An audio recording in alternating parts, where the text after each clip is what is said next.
அனைவருக்கும் வணக்கம். அண்ணா administrative staff college சார்பா நம்மளுடைய குரூப் 4 எக்ஸாமுக்காக நம்ம எயின் டிவி யூடியூப் சேனல் வழியா நம்மளுக்கு வந்து mission I am possible course போயிட்டு இருக்கு. நம்மளுடைய கிளாஸ்ல நம்ம கரண்ட் அஃபேர்ஸ் பார்த்துட்டு இருக்கோம். அந்த வகையில நம்ம வந்து டிசம்பர் மந்த்துக்கான கரண்ட் அஃபேர் நம்ம லாஸ்ட் கிளாஸ்ல இருந்து பார்த்துக்கிட்டு இருக்கோம்.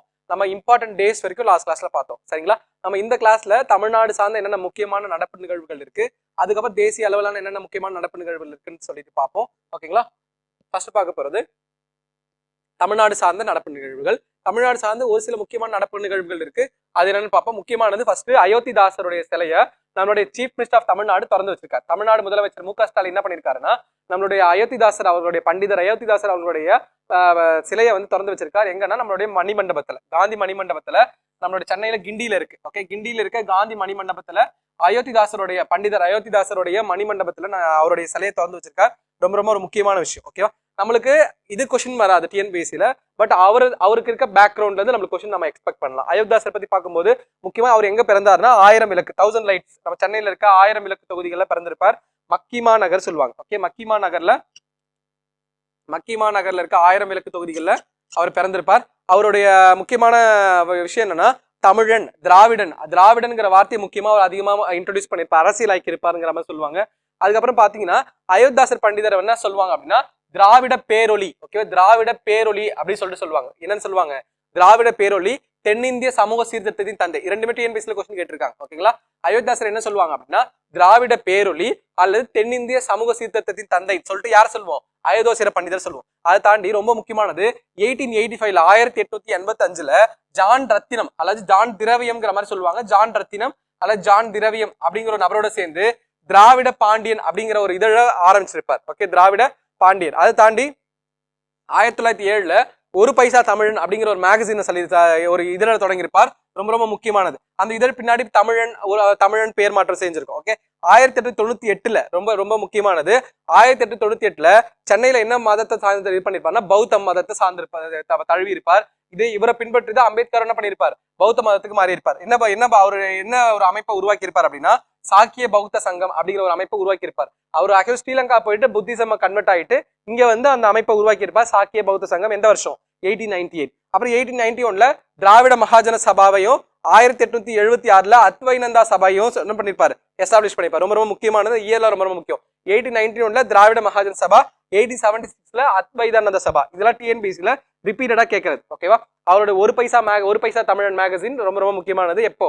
1907ல வந்து எஸ்டாப்ளிஷ் செய்யப்பட்டிருக்கும். ஓகே, அவர் இறந்ததுக்கு அப்புறம் 1911ல அவர் இறந்திருப்பார். அதுக்கப்புறம் அது டிஸ்கண்டினியூ ஆயிருக்கும் அந்த மேகசின். அதுக்கப்புறம் தொடர்ந்து இருக்காரு. ஓகேவா? அடுத்து பார்க்க போறது ஆர் வைஷாலி. ரொம்ப ரொம்ப முக்கியமான ஒரு விஷயம். வைஷாலி இந்தியாவுடைய 3rd woman grand master, chess grand மாஸ்டரா வந்திருக்காங்க. ரொம்ப ரொம்ப முக்கியம். அது குறிப்பா தமிழ்நாட்டுல இருந்து வாங்கியிருக்காங்க. இதுக்காக அவங்களுக்கு அர்ஜுனா அவார்ட்ல கொடுத்திருக்காங்க. ஓகேவா? எதுக்காகனா பெண்கள்ல இருந்து ஒரு 3 பேர் தான் இது வரைக்கும் இந்தியாவில தான் வாங்கியிருக்கோம் செஸ் கிராண்ட் மாஸ்டரா இருக்கும்போது, அதுல ஒருத்தர் தமிழ்நாட்டுல இருந்து வந்திருக்காங்க 2023ஆம் ஆண்டுல, அது டிசம்பர் மாசம். அதனால என்ன பண்ணிட்டு இருக்காங்க இவங்கள நம்ம நியூஸ்ல வந்துச்சு இவங்களோட நேம். அதனால இவங்க அதை தாண்டி இவங்க யாரோட சிஸ்டர்ன்னு பாத்தீங்க அப்படின்னா ஏற்கனவே நம்மளுடைய பிரக்யானந்தா, அவரு வேர்ல்டு கிராண்ட் செஸ் மாஸ்டர் தான், அவருடைய சிஸ்டர், தங்கை. ஓகேவா? அக்கா. ஓகே, அவங்க வைஷாலி. அவங்க வந்து இப்பதான் இருக்காங்க நம்மளுடைய செஸ் கிராண்ட் மாஸ்டரா வந்திருக்காங்க. வேர்ல்டுலயே ஒரு பிரதர் அண்ட் சிஸ்டர்ஸ் வந்து செஸ் மாஸ்டரா இருக்கிறது வைஷாலியும் பிரக்யானந்தாவும் தான். அது ரொம்ப ரொம்ப நியூஸ்ல இருக்கு. ஓகேவா? நம்ம இதுல தெரிய வேண்டியது first chess master, woman chess master யார் அப்படின்னா கோனேர் ஹம்பி. கோனேர் ஹம்பி தான் இந்தியாவுடைய first woman chess master. Okay, Koneru Humpy இந்தியாவுடைய ஃபர்ஸ்ட் செஸ் மாஸ்டர் யாருன்னா கோனேர் ஹம்பி. அவங்களோட ஒரு 15 வயசுல என்ன இருப்பாங்க? செஸ் மாஸ்டரா இருப்பாங்க. ஓகே, 15 இயர்ஸ்ல என்ன பண்ணிருப்பாங்க? செஸ் மாஸ்டரா இருப்பாங்க. அவங்களோட வைஷாலிங்கிற நேம் நியூஸ்ல வந்துச்சு. வேர்ல்டுலேயே அதிகமான செஸ் மாஸ்டர் கொண்ட ஒரு நாடு எதுன்னு கேட்டீங்கன்னா இந்தியா தான். அதுலயும் குறிப்பா இந்தியாலேயே அதிகமான செஸ் மாஸ்டர் கொண்ட மாநிலம் எதுன்னு கேட்டா தமிழ்நாடு. அதையும் நோட் பண்ணி வச்சுக்கோங்க.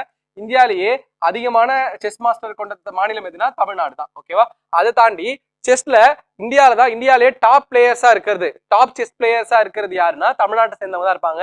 இதுக்கு முன்னாடி விஸ்வநாதன் ஆனந்த் இருந்தார். அதுக்கப்புறம் குகேஷ் அவர்கள் வந்தாங்க. இப்ப யார் வந்திருக்காங்கன்னா பிரக்யானந்தா இருக்கார். ஓகே, இந்தியாவுடைய டாப் செஸ் பிளேயர் பிரக்யானந்தா. இப்போ ஓகேவா? கரண்டா 2024ல கரண்டா இப்ப வேர்ல்டு இந்தியாவுடைய டாப் செஸ் பிளேயர் யாருன்னா பிரக்யானந்தா தான். குகேஷ் முன்னாடி இருந்தால், அதுக்கு முன்னாடி நம்மளோட விஸ்வநாதன் ஆனந்த் அவர்கள் இருந்தாங்க. ஓகே, அடுத்து ரொம்ப ரொம்ப முக்கியமான ஒரு சைக்ளோன் மிக்ஜாங். ஓகேவா?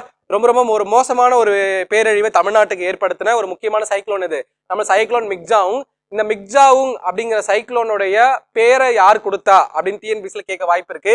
யார் கொடுத்தா அப்படின்னா மியான்மர். ஓகேவா, மியான்மர் சொல்லப்படுற பர்மா நம்மளால சொல்லி பண்ணிருப்பாங்க. நம்ம இந்த கண்ட்ரிக்கு நம்மளுடைய சூறாவளிங்கிற இந்த இந்திய பெருங்கடல் குறிப்பா வங்காள விரிகுடால உருவான நம்ம மிக்ஜாவுங் அங்க புயலுக்கு என்ன பண்ணிருக்காங்க, பேர் கொடுத்தாங்க.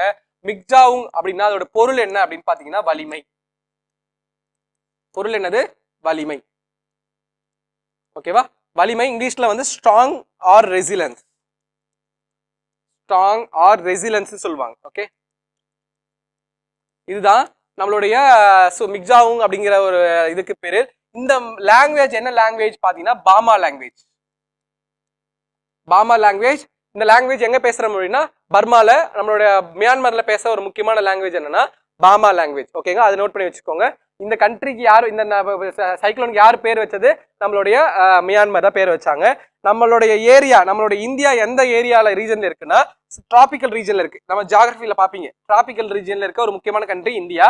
அப்போ டிராபிக்கல் ஏரியால உருவாகிற சைக்ளோன்ஸ் பேரு டிராபிக்கல் சைக்ளோன்ஸ். ஓகேவா, அப்போ cyclone Michaung is a kind of a tropical cyclone. அது வந்து ஒரு வகையான வெப்பமண்டல சூறாவளி. அது நம்மளுக்கு தெரியும். ஓகேவா, இந்த மாதிரியான இந்திய பெருங்கடல்ல உருவாகிற வெப்பமண்டல சூறாவளிகளுக்கு பேர் வைக்கிற முறை, நேமிங் பண்றது, இப்போ மிக்ஜாவுங் பேர் வச்சா மாதிரி அந்த மாதிரி வெப்பமண்டல சூறாவளிகளுக்கு பேர் வைக்கிற முறை எப்போ உருவாச்சு அப்படின்னா 2004 உருவாச்சு. ஓகே, 2004 உருவாச்சு. நம்மளோட இந்திய பெருங்கடல்கள்ல சுத்தி இருக்க நாடுகள்லாம் சேர்ந்து ஒரு லிஸ்ட் ஆஃப் நேம்ஸ் கொடுத்திருப்பாங்க. ஒரு குறிப்பிட்ட அளவிலான பெயர்களை கொடுத்திருப்பாங்க. அந்த குறிப்பிட்ட அளவிலான பெயர்களை வச்சு என்ன பண்ணிருப்பாங்க, 2004 இருந்து இந்த பெயரிடு முறை இன்டர்நேஷனல் மெட்ராலஜிக்கல் ஆர்கனைசேஷன் சொல்லப்படுற IMO அதை அங்கீகரிச்சு என்ன பண்ணுவாங்க, நேமிங் வந்து ரிலீஸ் பண்ணுவாங்க. அந்த வகையில 2023 டிசம்பர் மாசம் வந்த மிக்ஜாவுங் புயலுக்கு யார் பேர் வச்சிருக்கா? நம்மளுடைய மியான்மர் பேர் வச்சிருக்காங்க. ஓகேவா, மியான்மர் பத்தி பார்க்கும்போது மியான்மர் இந்தியாவோட ஒரு ஒருங்கிணைஞ்ச பகுதியா தான் இருந்துச்சு. எப்ப வரைக்கும்? 1937 வரைக்கும். ஓகே, 1937 வரைக்கும் இந்தியாவுடைய முதன்மை ஒரு பகுதியா தான் யார் இருந்தா? பிரிட்டிஷோட காலனி ஆதிக்கு உட்பட்டு தான் மியான்மர் இருந்துச்சு. 1935 இந்திய அரசு சட்டம். ஓகேவா, இந்திய அரசு சட்டம், கவர்மெண்ட் ஆஃப் இந்தியா ஆக்ட். ஓகேவா, 1935 கீழே பர்மாவை என்ன பண்ணோம், இந்தியால இருந்து பிரிச்சிட்டோம். ஓகே, 1935 ஆக்ட் மூலமா, இதுவும் டிஎன்பிஎஸ்சி கொஸ்டின் கேட்டிருக்காங்க. 1935 இந்திய அரசு சட்டம் மூலமா எந்த நாட்டை நம்ம இந்தியால இருந்து பிரிச்சோம் அப்படின்னு கேட்டீங்கன்னா எந்த நாடு? நம்மளுடைய மியான்மர். பர்மாவை தான் பிரிச்சோம். பர்மால பேசுற ஒரு முக்கியமான லாங்குவேஜ் பாமா. நம்ம தமிழ்நாட்டுல இருந்து நிறைய பேர் நிறைய பேர் என்ன பண்ணிருப்பாங்க, வேலைகளுக்காக பர்மாவுக்கு போயிருப்பாங்க. ஓகேவா, பர்மாவோட கேபிட்டல் ரங்கூன். அப்ப ரங்கூன். ஓகே, இதை பத்தி நம்ம பார்ப்போம். ஓகே, அடுத்து பாக்குறது தமிழ்நாட்டோட சொந்த வருவாய் 2023 ரொம்ப ரொம்ப முக்கியமானது. தமிழ்நாடு மாநிலம் மத்திய அரசோட நிதி உதவி இல்லாம தன்னோட நிதி உதவியா எவ்வளவு பணம் இருக்கு அப்படிங்கறத பத்தி பேசுறது தான் தமிழ்நாட்டோட சொந்த வருவாய். இது குறித்த ஒரு அறிக்கை வெளியா இருக்கு.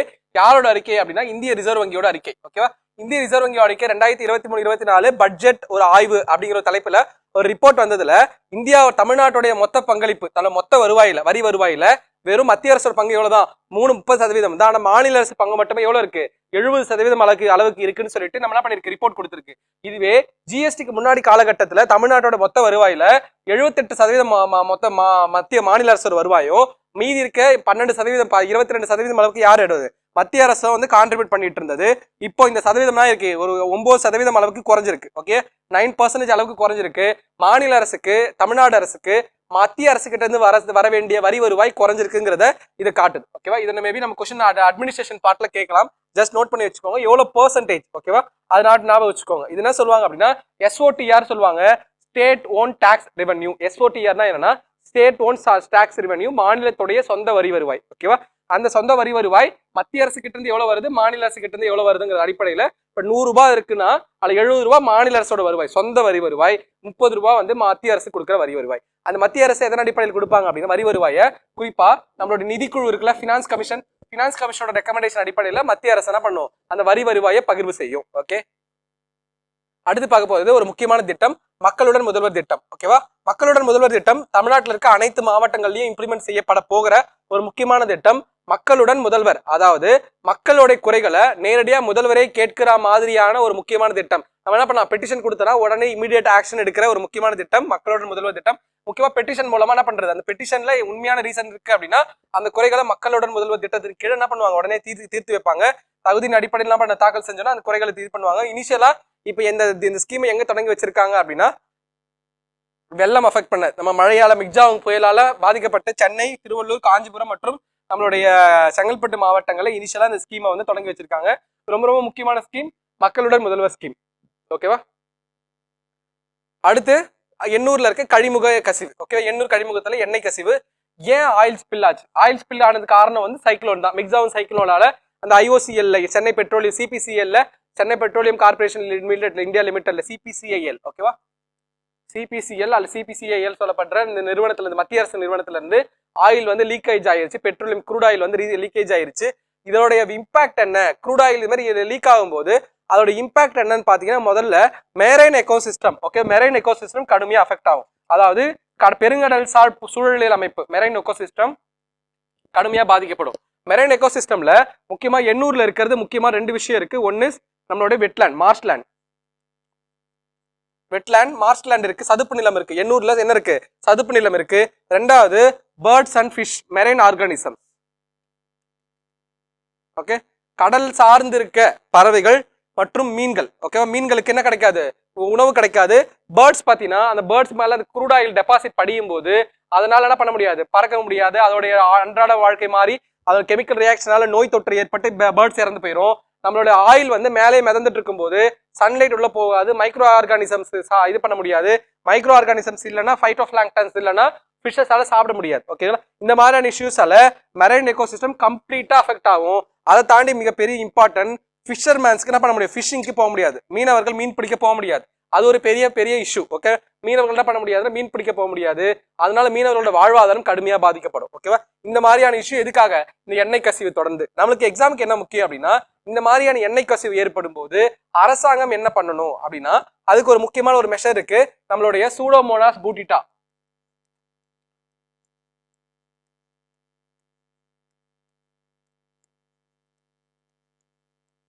சூடோமோனாஸ் பூட்டிடான்னு சொல்லப்படுற ஒரு பாக்டீரியா, அது குறிப்பா மரபணு மாற்றப்பட்ட பாக்டீரியா. அந்த மரபணு மாற்றப்பட்ட சூடோமோனாஸ் பூட்டிட்டா அப்படின்னு சொல்லப்படுற மரபணு மாற்றப்பட்ட பாக்டீரியா மூலமா என்ன பண்ணலாம் அப்படின்னா, அந்த எண்ணெய் கழிவுகளை என்ன பண்ணலாம்? உறிஞ்சு செய்து அதை வந்து ஒரு செரிக்கக்கூடிய ஒரு மலமா வெளியே தள்ளி என்ன பண்றோம்? அந்த எண்ணெய் கழிவுகளை நீக்கிறோம். அதுக்காக பயன்படுத்தப்பட்ட ஒரு முக்கியமான பாக்டீரியா பேர் என்னன்னா சூடோமோனாஸ் பூட்டிட்டா. ஓகே, இது நான் ஆல்ரெடி கொஸ்டின் கேட்டிருக்காங்க, நோட் பண்ணி வச்சுக்கோங்க. எண்ணெய் கழிவுகளை செரிக்கவல்ல, டைஜஸ்ட் பண்ணக்கூடிய ஒரு இம்பார்ட்டன்டான ஒரு பாக்டீரியா பேரு. குறிப்பா இது என்ன பாக்டீரியானா ஜெனட்டிக்கலி மாடிஃபைடு பாக்டீரியா, ஜெனட்டிக்கலி மரபணு மாற்றப்பட்ட ஒரு பாக்டீரியா சூடோமோனாஸ் பூட்டிட்டா. ஓகே, அடுத்து ரொம்ப ரொம்ப முக்கியமானது வெல்ஃபேர் போர்டு, கிக் ஒர்க்கர். அது என்ன கிக் ஒர்க்கர்? கிக்னா கிக் எக்கானமின்னு சொல்லுவாங்க. கிக் எக்கானமினா என்ன அப்படின்னா, ஒரு டெம்பரரியா வேலை வாய்ப்புகளை உருவாக்குற, தற்சமயத்துக்கு ஒரு இன்ஸ்டன்டா வேலை வாய்ப்புகளை உருவாக்குற பொருளாதாரத்துக்கு பேரு கிக் எக்கானமி சொல்லுவாங்க. Best example Zomato, Swiggy, Ola, Rapido மாதிரியான நிறுவனங்கள் தற்காலிகமா என்ன பண்ணுது? வேலை வாய்ப்புகளை உருவாக்கி கொடுக்குது. அந்த மாதிரியான பொருளாதாரம் பேர் என்னன்னா கிக் எக்கானமி சொல்லுவாங்க. அதுல வேலை செய்யறவங்க பேர் கிக் ஒர்க்கர். அந்த கிக் ஒர்க்கருடைய தொழில் பாதுகாப்பின்மையை போக்குறதுக்காக, ஏன்னா எந்த நேரத்துலயும் வேலையை விட்டு தூக்கிடலாம்ல, அதுக்காக அவங்களுக்காக ஒரு வெல்ஃபேர் போர்டு உருவாக்கணுங்கிறதுக்காக தமிழ்நாடு அரசாங்கம் லேபர் டிபார்ட்மெண்ட் என்ன பண்ணிருக்காங்கன்னா, labour department welfare board for gig ஒர்க்கர்ஸை உருவாக்கியிருக்காங்க. ஓகேவா? தமிழ் சமீபத்தில் மேபி கிக் எக்கானமினா என்னன்னு கூட கேட்கலாம். ஓகே, கிக் எக்கானமினா என்னது? தற்சமயத்துக்கு ஒரு டெம்பரரி பீரியடா எந்த எக்கானமியில பூஸ்ட் பண்றதுக்காக வேலை வாய்ப்புகளை உருவாக்குற பொருளாதாரம் பேர் என்ன சொல்லுவாங்கன்னா கிக் எக்கானமி சொல்லுவாங்க. ஓகேவா? தொழிலாளர் மற்றும் திறன் மேம்பாட்டுத்துறை என்ன பண்ணிருக்கு? கிக் அந்த கிக் தொழிலாளர் நல வாரியத்தை உருவாக்கி இருக்கு. குறிப்பா உணவு விநியோகம் மற்றும் இ காமர்ஸ் சேவையில் அமேசான், பிளிப்கார்ட்னு வரும். அமேசான், பிளிப்கார்ட்ல என்ன பண்றாங்க? டெலிவரி பண்றவங்களும் இந்த ஒர்க்கருக்கு தான், கிக் ஒர்க்கருக்கு தான் வருவாங்க. இப்ப ஒரு வெல்ஃபேர் போர்டு உருவாக்குறது மூலமா அவங்களுக்கான உரிமைகளை கோர முடியும். கரெக்டா? அவங்க வந்து வேலையை விட்டு பணி நீக்கம் செய்யப்பட்ட அவங்களுக்கான உரிமைகளை கோர முடியும். அவங்களுக்கான மினிமம் சேலரி என்ன பண்ணலாம்? நிர்ணயம் செய்யலாம். அந்த மாதிரியான விஷயங்கள்லாம் இந்த போர்டு மூலமா ஏற்பாடு செய்யப்படும். ஓகேவா? அடுத்து ரொம்ப ரொம்ப முக்கியமானது நேஷனல் லெவல் கரண்ட் அஃபேர்ஸ், தேசிய அளவிலான நடப்பு நிகழ்வுகள். இது வரைக்கும் நம்ம மாநில அளவிலான நடப்பு நிகழ்வுகள் பார்த்தோம். இதுக்கப்புறம் பார்க்க போறது தேசிய அளவிலான முக்கியமான நடப்பு நிகழ்வுகள். அதுல ஃபர்ஸ்ட், அந்த வரிசையில ஃபர்ஸ்ட் பார்க்க போறது 2023ஆம் ஆண்டு நடந்த முக்கியமான தேர்தல்கள். 5 மாநிலங்களுக்கு தேர்தல் நடந்துச்சு. இந்த 5 மாநில தேர்தல்ல பெரும்பாலான மாநிலங்கள்ல பாஜக தலைமையிலான அரசு வெற்றி பெற்றிருக்கு. ஓகேவா? குறிப்பா நீங்க கமெண்ட் செக்ஷன்ல போடுங்க, 5 மாநிலங்களுக்கு முதலமைச்சரா யார் யாரெல்லாம் பதவி ஏற்றிருக்காங்கிறது கமெண்ட் செக்ஷன்ல போடுங்க. ஓகேவா? உங்களுக்கான ஒர்க் அது. நம்ம என்னென்ன மாநிலங்கள் பாத்தீங்கன்னா, மத்திய பிரதேஷ், சத்தீஸ்கர், நம்மளுடைய ராஜஸ்தான், மிசோரம். ஓகேவா? ராஜஸ்தான், மிசோரம். அடுத்து வந்து நம்மளுடைய தெலுங்கானா. ஓகே, நம்ம ஒரு 5 மாநிலங்களுக்கு என்ன நடந்துச்சு? எலெக்ஷன் நடந்துச்சு. ஓகேவா? இதெல்லாம் ரொம்ப ரொம்ப முக்கியமான மாநிலம் எது பாத்தீங்கன்னா மத்திய பிரதேஷும் ராஜஸ்தானும் தான். ஏன்னா அதிகமான பேரவை தொகுதிகள் எம்எல்ஏக்களை கொண்ட ஒரு முக்கியமான மாநிலம் மத்திய பிரதேஷ், சத்தீஸ்கர், ராஜஸ்தான். இந்த 3 மாநிலங்களை யார் ஜெயிச்சா அப்படின்னா பிஜேபி. ஓகேவா? இங்க அந்த மீசோரம்ல Mizo national front. Okay, Mizo national front, Mizo மக்கள் முன்னணின்னு சொல்லப்பட்ட ஒரு கட்சி. அந்த கட்சியோட தலைவரா அந்த லால்டு ஹோமா தான் இப்ப சீஃப் மினிஸ்டர் பதவி ஏற்றிருக்கார். இப்ப தெலுங்கானால முன்னாடி இருந்தது யாருன்னா சந்திரசேகரா அவள் தலைமையிலான பாரதிய ராஷ்டிரிய சமிதி. முன்னாடி தெலுங்கானா ராஷ்டிரிய சமிதியா இருந்துச்சு. இப்ப பாரதிய ராஷ்டிரிய சமிதி அவரோட பார்ட்டி இதுக்கு முன்னாடி ஆட்சியில இருந்தாங்க. இப்ப அவங்க ஆட்சியை கவிழ்த்துட்டு யார் வந்திருக்கா, ஆட்சி போயிட்டு காங்கிரஸ் ஆட்சிக்கு வந்திருக்கு. ஓகேவா? இதுல நம்மளுக்கு தெரிய வேண்டியது என்னன்னா இவங்களோட சீஃப் மினிஸ்டர்ஸ் இந்த 5 மாநிலங்களுக்கும் யார் முதலமைச்சரா இருக்கா அது நீங்க கமெண்ட் செக்ஷன்ல போடுங்க. ஓகே, இதுல நம்ம பார்க்கும்போது ஒரு சில இதுல இருக்க ஃபேக்ட் மட்டும் பார்ப்போம். மத்திய பிரதேச பொறுத்த வரைக்கும் என்னன்னா இந்தியாலேயே அதிகமான காடுகளோட பரப்ப கொண்ட ஒரு மாநிலம் என்னது மத்திய பிரதேஷ். ஓகேவா? நமக்கு தெரியும். அதே மாதிரி அதிகமான புலிகள் சரணாலயத்தை கொண்ட மாநிலம் எது மத்திய பிரதேஷ். அதிகமான புலிகளோட எண்ணிக்கையை கொண்ட மாநிலம் எது மத்திய பிரதேஷ். அதுல அடுத்து செகண்ட் பாத்தீங்கன்னா தேர்ட்ல இருக்கிறது ராஜஸ்தான். ராஜஸ்தான் ரொம்ப ரொம்ப முக்கிய மாநிலம். இந்தியாவிலேயே அதிகமான பரப்பளவை கொண்ட ஏரியா வைஸ் லார்ஜஸ்ட் ஸ்டேட் எதுதான் நம்மளுடைய ராஜஸ்தான் தான். இந்தியாவிலேயே பாலைவனத்தை கொண்ட ஒரு மாநிலம் எதுதான் நம்மளுடைய, அதாவது என்ன பாலைவனம்னா வறண்ட பாலைவனம், அதாவது ட்ரை டெசர்ட். ஓகேவா? வெட் டெசர்ட் கிடையாது, ட்ரை டெசர்ட். கோல்ட் டெசர்ட் கிடையாது, ஹாட் டெசர்ட். வெப்ப பாலைவனத்தை கொண்ட மாநிலம் இது நம்மளுடைய ராஜஸ்தான் தான். ஓகேவா? அது மருஸ்தலி நம்மளுடைய நம்ம ஜியோகிராஃபில பார்ப்போம். ஓகே, அதே மாதிரி நம்மளுடைய சத்தீஸ்கர்ல பார்க்கும்போது சத்தீஸ்கர்ல இருக்கிறது நம்ம பயோஸ்பியர் ரிசர்வ், அமர்கண்டக்லாம் பத்தி பார்ப்போம். ஓகேவா?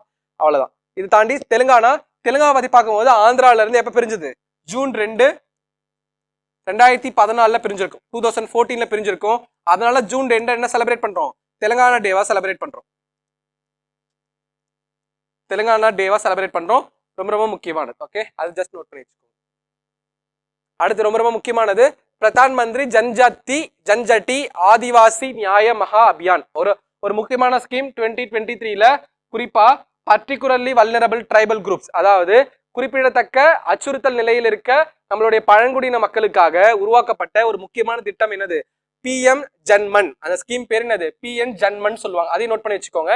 PM ஜன்மன் இல்ல அப்படின்னது பிரதான் மந்திரி ஜன்ஜாதி ஆதிவாசி நியாய மகா யோஜனா அபியான். ஓகே, இந்த திட்டம் எதுக்காக அப்படின்னா முக்கியமானது பர்டிகுலர்லி வல்னரபிள் ட்ரைபலுக்காக அவங்களுடைய எதிர்கொள்ற சேலஞ்சஸ், அவங்களுக்கான பிரச்சனைகளை தீர்க்கிறதுக்கான ஒரு முக்கியமான ஒரு திட்டம் தான் என்னது நம்மளுடைய PM ஜன்மன். ஓகேவா? குறிப்பா 18 மாநிலங்கள் மற்றும் யூனியன் டெரிட்டரி, அந்தமான் யூனியன் டெரிட்டரியில எவ்வளவு ட்ரைப்ஸ் இருக்காங்க? குறிப்பா 75 குறிப்பாக பாதிக்கப்பட்ட ட்ரைப்ஸ் இருக்காங்க. 75 பர்டிகுலர்லி வல்னரபிள் ட்ரைபல் குரூப்ஸ் இருக்கு.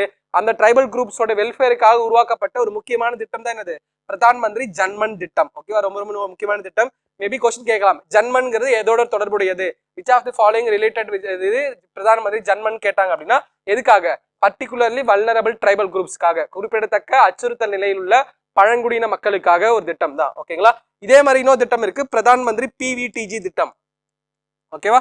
பிரதான மந்திரி பர்டிகுலர்லி வல்னரபிள் ட்ரைபல் குரூப் திட்டம், அதுவும் இதே மாதிரியான திட்டம் தான். இதே நோட் பண்ணி வச்சுக்கோங்க. இது பிரதான் ஜன்மன் திட்டம். ஓகே, ஜன்மன். அடுத்து ரொம்ப ரொம்ப முக்கியமான ஒரு அமைப்பு கஜ்ராஜ் அமைப்பு. ஓகே, கஜம் அப்படின்னா என்னன்னா யானை. ஓகேவா? யானைகளை என்ன பண்ற, யானைகளோட மரணம் நாளுக்கு நாள் அதிகமாயிட்டு இருக்கு. குறிப்பா நம்மளுடைய எலக்ட்ரிபிகேஷன், அதாவது நம்மளுடைய எலக்ட்ரிக் ஒயர்கள் மூலமா இறக்குறதோ அல்லது தண்டவாளங்கள்ல ரயில்கள் மூலமா ட்ரெயின் ஆக்சிடென்ட் மூலமாவோ இறக்குறதோ, அது மூலமா யானைகளோட இறப்பு அதிகமாயிட்டே வருது.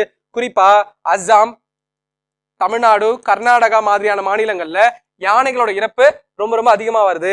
அதனால எல்லா ட்ரெயின்லயுமே ட்ராக் வித் நம்மளுடைய ட்ரெயின்ல ஒரு அலர்ட் சிஸ்டம் மாதிரியான பொறுத்த போறோம்.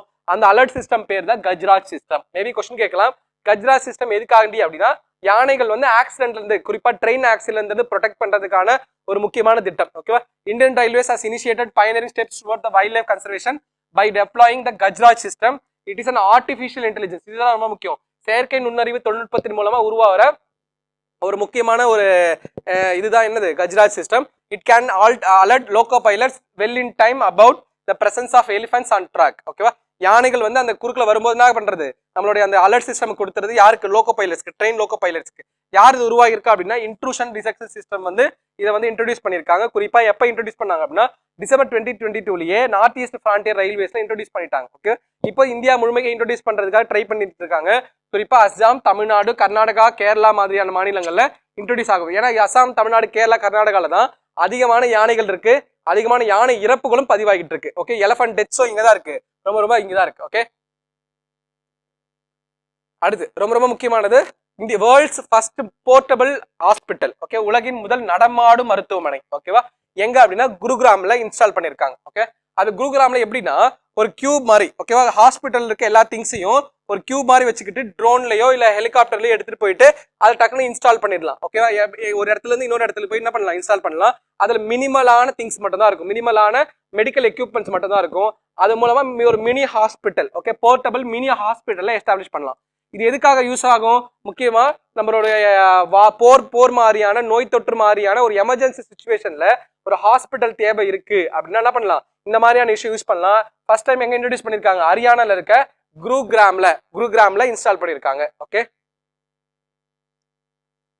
இதுதானே சொல்லியிருக்கிறது. குறிப்பா வந்து 20 சர்வவேஸ் ஃபார் 48 hours என்ன பண்ணலாம், இந்த மாதிரி நேஷனல் டிசாஸ்டர் இது பண்ணிக்கலாம். இது பேர் என்னன்னா ஆரோக்கிய மைத்ரி கியூப். ஏதாவது ரொம்ப ரொம்ப முக்கியம், ஆரோக்கிய மைத்ரி கியூப். ஏன்னா அது வந்து ஒரு கியூபாய்ட் ஷேப்ல இருக்கும். ஓகே, கியூபாய்ட் ஷேப்குள்ள எல்லா மெடிக்கல் எக்யூப்மெண்ட்ஸும் அடக்கி இருப்பாங்க. இது எங்க வேணும்னாலும் எடுத்துட்டு போய்க்கலாம். Okay, cuboid shape. இல்ல அது எந்த ப்ராஜெக்ட் கீழேன்னா ஆரோக்கிய மைத்ரி. இங்க எந்த ப்ராஜெக்ட் கீழே உருவாக்கி இருக்காங்கன்னா ஆரோக்கிய மைத்ரி. இதை தாண்டி நமக்கு தெரிய வேண்டியது ஆரோக்கிய சேது. நம்ம பார்த்தோமா, ஆரோக்கிய சேதுங்கிறது ஒரு மொபைல் அப்ளிகேஷன். ஓகே, ஆரோக்கிய சேதுங்கிறது ஒரு மொபைல் அப்ளிகேஷன். ஆரோக்கிய மொபைல் அப்ளிகேஷன் கோவிட் டைம்ல நம்ம வேக்சினேஷனுக்காக இன்ஸ்டால் செய்யணும்னு சொன்ன ஒரு முக்கியமான அப்ளிகேஷன் இது, நம்மளுடைய ஆரோக்கிய சேது மொபைல் அப்ளிகேஷன். அதையும் நோட் பண்ணி வச்சுக்கோங்க. ஓகே, அடுத்து ரொம்ப ரொம்ப முக்கியமான ஒரு ஃபெஸ்டிவல் 24th ஹார்ன்பில் ஃபெஸ்டிவல். ஓகேவா, ஹார்ன்பில் அப்படிங்கிறது ஒரு பறவை. ஓகே, தமிழ்ல அந்த பறவை பேரு இருவாச்சி பறவை. கூகுள்ல சர்ச் பண்ணி பாருங்க, அழகா இருக்கும் அந்த பறவை, இருவாச்சி பறவை. Okay, hornbill festival. ஓகேவா, ஸ்டேட் பேர்ட் நீங்க வந்து எனக்கு வந்து கமெண்ட் செக்ஷன் பண்ணுங்க, எந்த ஸ்டேட்டோடைய ஸ்டேட் பேர்டா ஹார்ன்பில் இருக்கு. ஓகேவா, ஆனா அந்த ஸ்டேட் இந்த ஹார்ன்பில் ஃபெஸ்டிவலை செலிப்ரேட் பண்ணல, அதுதான் ரொம்ப ரொம்ப முக்கியமான விஷயம். ஆனா ஹார்ன்பில் ஃபெஸ்டிவலை செலிப்ரேட் பண்ற ஒரு கல்ச்சர் எங்க இருக்குன்னா நாகாலாந்துல இருக்கு. ஓகேவா, அங்க நாகாலாந்துல இருக்க ட்ரைபல் குரூப்ஸ் என்ன பண்றாங்கன்னா ஹார்ன்பில் ஃபெஸ்டிவலை ஒரு ஹார்வெஸ்டிங் ஃபெஸ்டிவலா செலிப்ரேட் பண்றாங்க. ஓகேவா, ஹார்ன்பில் பறவைக்காக அந்த ஃபெஸ்டிவல் என்னவா செலிப்ரேட் பண்றாங்க, ஹார்வெஸ்ட் ஃபெஸ்டிவல். அதாவது ஹார்ன்பில் பேர்ல அறுவடை திருவிழாவை எந்த மாநிலம் வந்து ஹார்ன்பில் ஃபெஸ்டிவல் செலிப்ரேட் பண்ணுது அப்படின்னா நம்மளுடைய நாகாலாந்து ஸ்டேட். ஓகேவா, முக்கியமா வச்சுக்கோங்க, நாகாலாந்து பாரம்பரிய கிராமமான கிசாமாவில் என்ன பண்றோம், நம்மளுடைய 24th ஹார்ன்பில் ஃபெஸ்டிவல் செலிப்ரேட் பண்றோம். ஹார்ன்பில் திருவிழா மூலம் முக்கியமா 16 ட்ரைபல் குரூப்ஸ், 16 முக்கிய பழங்குடிகள் என்ன பண்றாங்கன்னா ஒன்னு சேர்ந்து அந்த ஃபெஸ்டிவல் செலிப்ரேட் பண்றாங்க. எப்ப ஸ்டார்ட் பண்ணிருக்காங்க இந்த ஃபெஸ்டிவல் கொண்டாட, 2000 ஸ்டார்ட் பண்ணிருக்காங்க. இதுல நாகாலாந்துல அந்த ஹார்ன்பில் ஃபெஸ்டிவல் ஒரு ஹோலிஸ்டிக் பேர்டா கருதுறதால அந்த ஃபெஸ்டிவலா வந்து யாருக்கு செலிப்ரேட் பண்றாங்கன்னா நம்ம நாகாலாந்து ஸ்டேட் செலிப்ரேட் பண்ணுது. நம்ம கமெண்ட் செக்ஷன்ல போடுங்க ஸ்டேட் பேர்ட் ஆஃப் ஒரு எந்த ஸ்டேட்டோட ஸ்டேட் பேர்டா ஹார்ன்பில் இருக்குன்னு கமெண்ட் பண்ணுங்க. பட் நாகாலாந்து கிடையாது. ஓகே, இதான் அந்த ஹார்ன்பில் ஃபெஸ்டிவல். இது இந்த மாதிரி தான் இருக்கும், ஹார்ன்பில் மாதிரியான டிசைன்ல வருவாங்க. ஓகே, ஹார்ன்பிலும் ஒரு பியூட்டிஃபுல்லான ஒரு பேர்ட், அதை பாருங்க எப்படி இருக்கும், கூகுள்ல சர்ச் பண்ணி பாருங்க. இந்த மாதிரி டிசைன் பண்ணி எல்லாம் ஒரு வட்டமா கூடி என்ன பண்ணுவாங்க, டான்ஸ் ஆடுவாங்க. ஓகே, அடுத்த முக்கியமான ஒரு dance Garba dance. Garba dance belongs to following எந்த ஸ்டேட், இது முன்னாடி டிஎன்பிஎஸ்சி क्वेश्चन கேட்டிருக்காங்க, இஸ் குஜராத். ஓகே, குஜராத்தோட ஒரு கல்ச்சுரல் ஹெரிட்டேஜ் டான்ஸ், ஒரு கலாச்சார பாரம்பரிய ஒரு நடனம் தான் எதுனா இந்த கார்பான் நடனம். இந்த கார்பான் நடனத்தை எதுக்காக இப்ப நியூஸ்ல வந்திருக்கு அப்படின்னா ஒரு யுனெஸ்கோடைய இன்டான்ஜிபிள் கல்ச்சுரல் ஹெரிட்டேஜ் ஐட்டம்ஸ்லாம் சேர்த்திருக்கும். அதாவது யுனெஸ்கோட பட்டியலில் சேர்க்கப்பட்டிருக்கு சமீபத்தில், அதனால இது வந்து முக்கியத்துவம் பெறுது. ஓகேவா, சமீபத்தில் இந்தியாவின் கார்பான் நடனம் அருவமான கலாச்சார பாரம்பரிய பட்டியலில் சேர்க்கப்பட்டிருக்கு.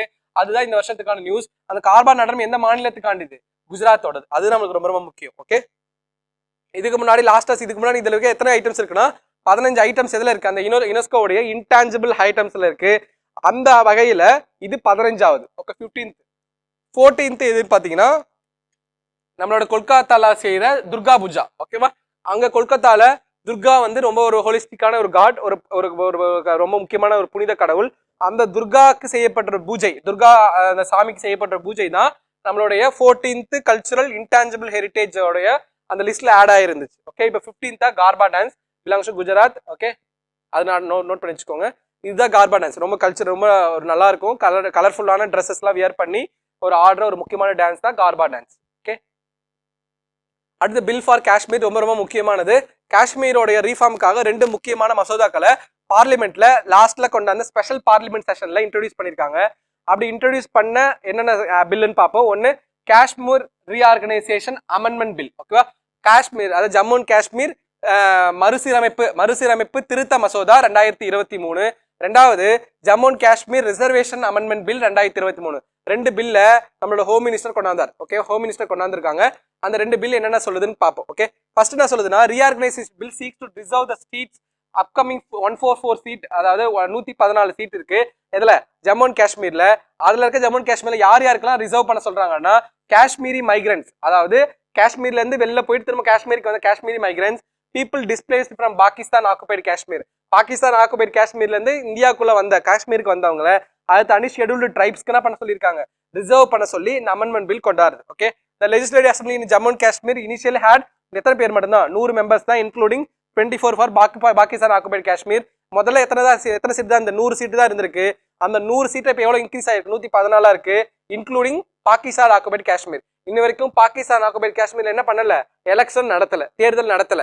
அந்த தேர்தல் நடத்துறது எப்படி சொல்லியிருக்காங்க அப்படின்னா, 2026 ஆண்டுக்குள்ள 2026 இந்தியன் கவர்மெண்ட் எலெக்ஷன் நடத்திடுவாங்க அப்படிங்கிற மாதிரி. ஓகே, 2026 இந்தியன் கவர்மெண்ட் எலெக்ஷன் நடத்திடுவோங்கிற மாதிரி சொல்லியிருக்காங்க. ஓகே, அடுத்து 1988 114 அதிகமாகுது, 24 சீட்ஸ் நாட் கன்சிடர்ட் டு கோரன். ஏன்னா என்ன பண்ணல, இன்ன வரைக்கும் எலெக்ஷன் நடத்தல, 24 சீட்ஸ் என்ன பண்ணல, எலெக்ஷன் நடத்தல, அதால வந்து கன்சிடர் பண்ணல.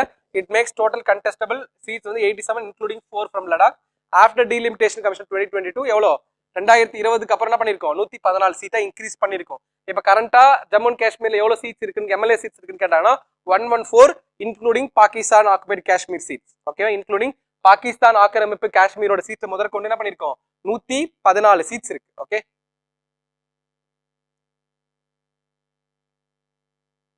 அடுத்து ரொம்ப ரொம்ப முக்கியமானது சுப்ரீம் கோர்ட்டோட ஜட்ஜ்மெண்ட் ஆர்டிகல் 370. ரொம்ப ரொம்ப ஒரு முக்கியமான ஜட்ஜ்மெண்ட். ஓகே, இது நம்ம டீடைலா பார்ப்போம். ஆர்டிகல் 370 குறித்து உச்சநீதிமன்றம் தலைமையிலான நம்மளுடைய சீஃப் ஜஸ்டிஸ் தலைமையிலான தலைமை நீதிபதி தலைமையிலான சந்திரசூட் தலைமையிலான நம்மளுடைய உச்சநீதிமன்ற நீதிபதிகள் அடங்கிய 5 பேர் கொண்ட கான்ஸ்டிடியூஷனல் பெஞ்ச். ஓகேவா, அரசியல் சாசன அமர்வு என்ன சொல்லியிருக்கு அப்படின்னா, ஆர்டிகல் 370 ரத்து செய்தது செல்லும், அதாவது 370 அமெண்ட்மெண்ட் பண்ணது செல்லும் சொல்லியிருக்காங்க. அதுதான் முக்கியமான கிறிஸ்பான ஒரு விஷயம். ஓகேவா, அதை தாண்டி நான் என்னென்ன ப்ரொவிஷன் சொல்லியிருக்காங்கிறத நம்ம பார்ப்போம். முதல் விஷயம் சொல்லிட்டாங்க, 5 பேர் கொண்ட நீதிபதிகள் அமர்வு எப்பெல்லாம் கான்ஸ்டிடியூஷனல் பெஞ்ச் 5க்கும் மேற்பட்ட நபர்களால கூடுதோ அது பேர் கான்ஸ்டிடியூஷனல் பெஞ்ச், அரசியல் அமைப்பு சாசன அமர்வுன்னு சொல்லுவாங்க. ஓகேவா, அந்த கான்ஸ்டிடியூஷனல் பெஞ்ச் யாரோட தலைமையில, நம்ம உச்சநீதிமன்ற தலைமையில நீதிபதி தலைமையில என்ன பண்ணிருக்காங்க, கூடியிருக்காங்க. அது 2019 ஓகே 2019 ஆகஸ்ட் 5 பண்ண நம்மளுடைய ஜம்மு அண்ட் காஷ்மீருக்கான சிறப்பு சட்ட அந்தஸ்து ரத்து பண்ணது என்ன பண்ணும், செல்லும் சொல்லியிருக்காங்க. ஏன் அப்படின்னா, ஆர்டிகல் 370 இந்திய அரசியலமைப்போட பகுதியில் எந்த பகுதியில் இருக்குன்னு நீங்க பார்த்து கமெண்ட் செக்ஷன்ல சொல்லுங்க.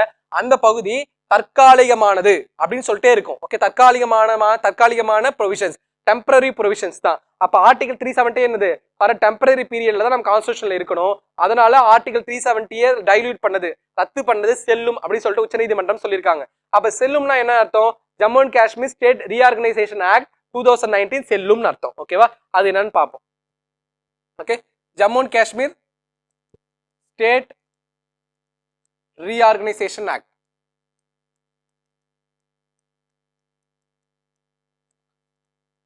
2019 ரொம்ப ரொம்ப முக்கியம். இப்ப நம்ம பார்த்தோமா, ஜம்மு அண்ட் காஷ்மீர் மாநில மறுசீரமைப்பு திருத்த சட்டம் 2023 பார்த்தோம். ஆனா ஆக்சுவலி ஆக்ட் எப்போ, 2019. ஓகேவா, இந்த ஆக்ட் எப்போ வந்து பார்லிமெண்ட் கொண்டாந்தாங்க அப்படின்னா ஆகஸ்ட் 5 2019.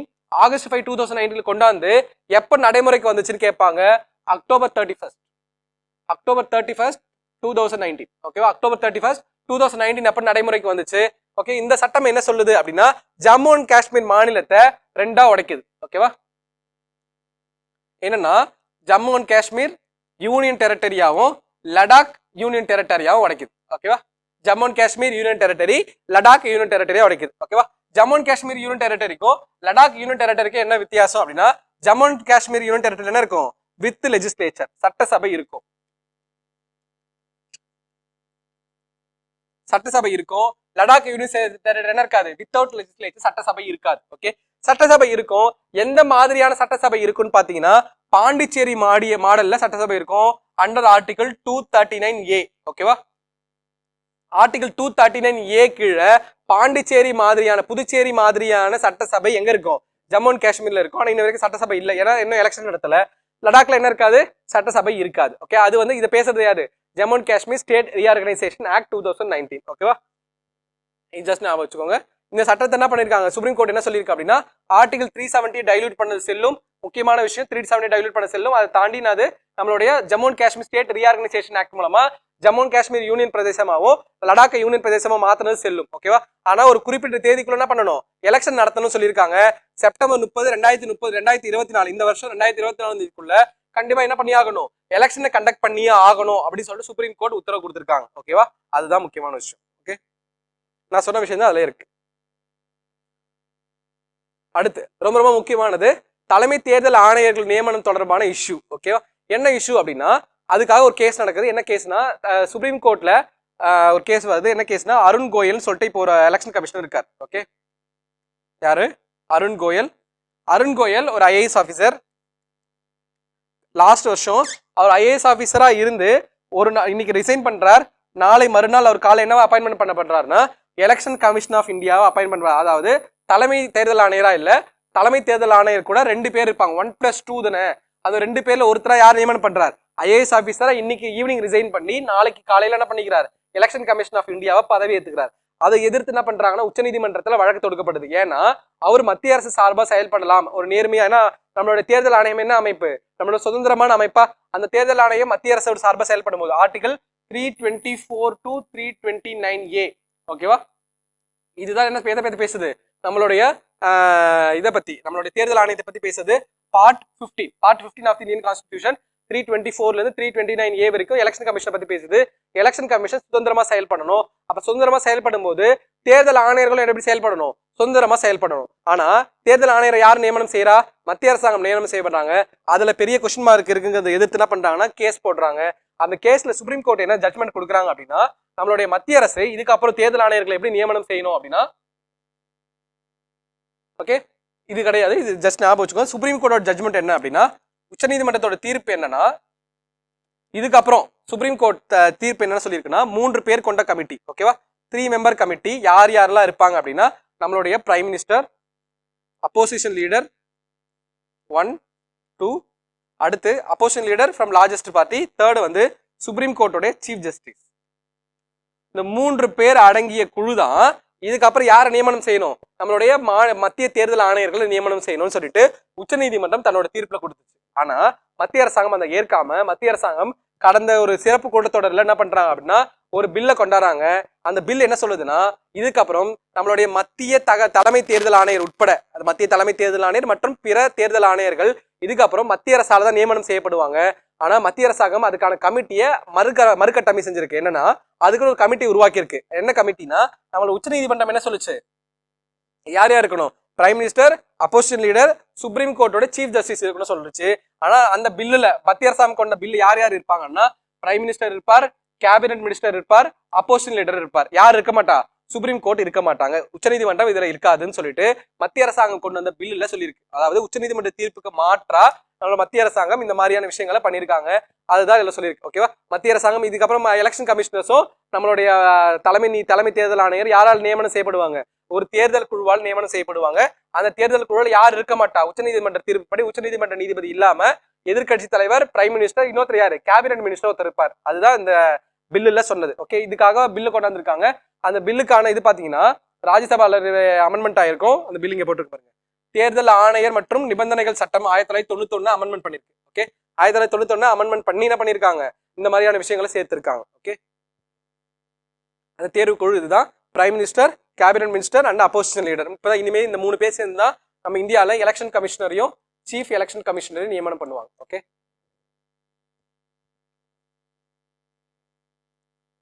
அடுத்து முக்கியமானது ஒரு பில்லு, இது ஒரு முக்கியமான பில்லு.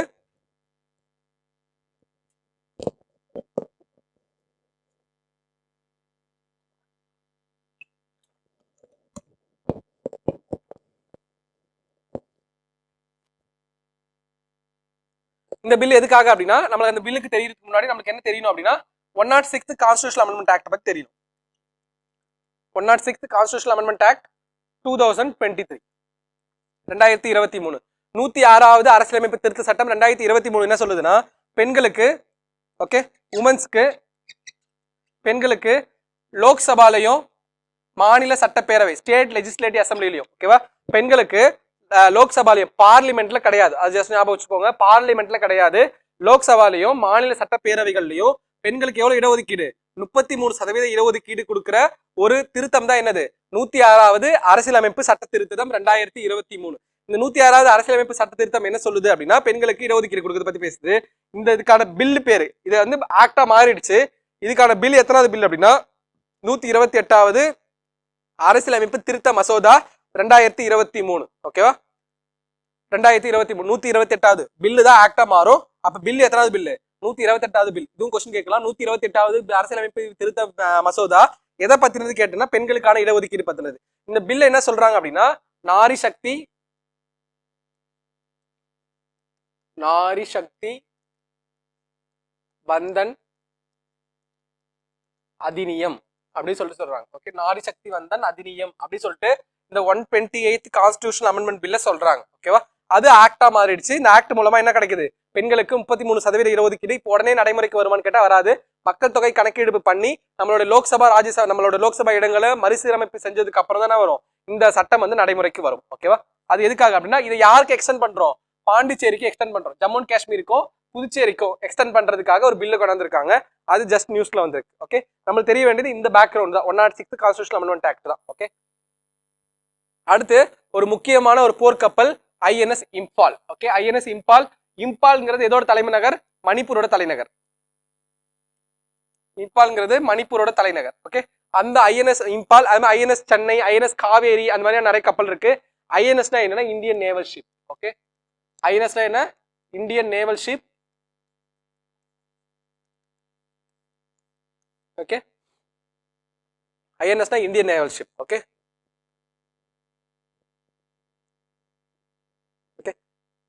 இப்போ நம்ம தெரிய வேண்டியது ஐஎன்எஸ் இம்பால் வந்து நடைமுறைக்கு வந்துருச்சு.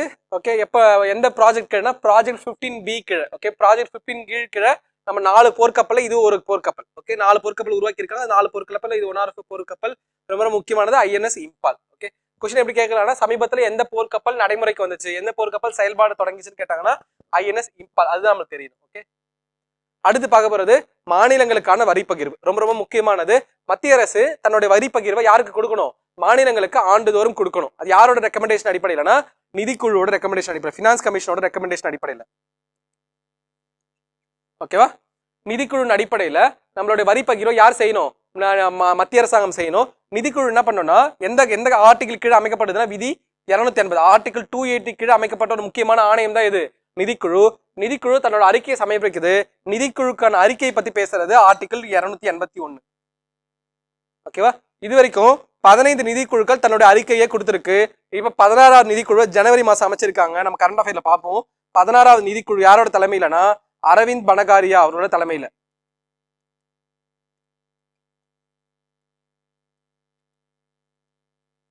அரவிந்த் பனகாரியா இவர் வந்து முன்னாள் நிதிக்குழுவோட துணைத் தலைவராக இருந்திருக்கார். முதல் நிதிக்குழு நிதி ஆயோக்குடைய முதல் தலைவராக இருந்திருக்கார். ஓகே அந்த அரவிந்த் பனகாரியா அவரோட தலைமையில 16வது நிதிக்குழு அமைச்சிருக்கு. ஓகே இந்த நிதிக்குழுவோட வேலை முக்கியமான வேலை என்னன்னு பார்த்தோம் அப்படின்னா நிதிக்குழு மத்திய அரசுக்கு வர வரி வருவாய் டாக்ஸ் ரெவன்யூவை பிரிச்சு கொடுக்கணும். ஓகே 10 ரூபா 100 ரூபா வருது அப்படின்னா 100 ரூபால மத்திய அரசாங்கத்துக்கு எவ்வளவு வேணும் மாநில அரசாங்கத்துக்கு எவ்வளவு பிரிச்சு கொடுக்கணுங்கிறத முடிவு பண்றது யாரு நம்மளுடைய நிதிக்குழு தான். ஓகே நிதிக்குழுவோட முக்கியமான வேலை என்னது வரி வருவாயை பிரிச்சு கொடுக்கறது தான். அப்போ அந்த அடிப்படையில மத்திய அரசாங்கத்துக்கும் மாநில அரசாங்கத்துக்கும் 15வது நிதிக்குழு எவ்வளவு பிரிச்சு கொடுத்துன்னு பாப்போமா.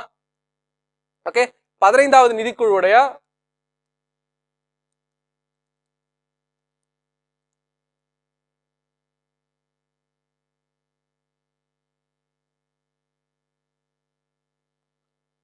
நிதிக்குழு யாரோட தலைமையில இருந்துச்சு என்.கே. சிங் அவரோட தலைமையில. ஓகே 15வது நிதிக்குழு யாரோட தலைமையிலனா என்.கே. சிங் அவரோட தலைமையில நிதிக்குழு இருந்துச்சு.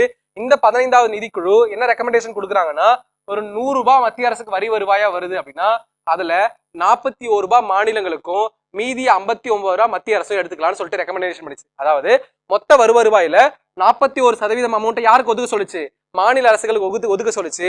அதன் அடிப்படையில மத்திய அரசு என்ன பண்ணிருக்கு, நிதியை ஒதுக்கி இருக்கு. ஓகே, அதுல ரொம்ப ரொம்ப கம்மியா யாருக்கு வந்திருக்குன்னா தமிழ்நாடு மாதிரியான மாநிலங்கள் வந்திருக்கு. தமிழ்நாடுக்கு ஒரு வெறும் 2976 கோடி ரூபாய் தான் ஒதுக்கி இருக்காங்க. ஓகே, ஆனா மற்ற மாநிலங்களுக்கு, அதாவது மத்திய அரசுக்கு வரியை கம்மியா கொடுக்கிற உத்தரப்பிரதேசம், பீகார் மாதிரியான மாநிலங்களுக்கு அதிகமான நிதியும், தமிழ்நாடு அதிகமான நிதியை கொடுக்குது மத்திய அரசுக்கு வரி வருவாயா, பட் ஆனா கம்மியான நிதியும் வந்திருக்கிறதா ஒரு வகையான தமிழ்நாடு அமைச்சர்கள் வந்து சொல்லியிருக்காங்க.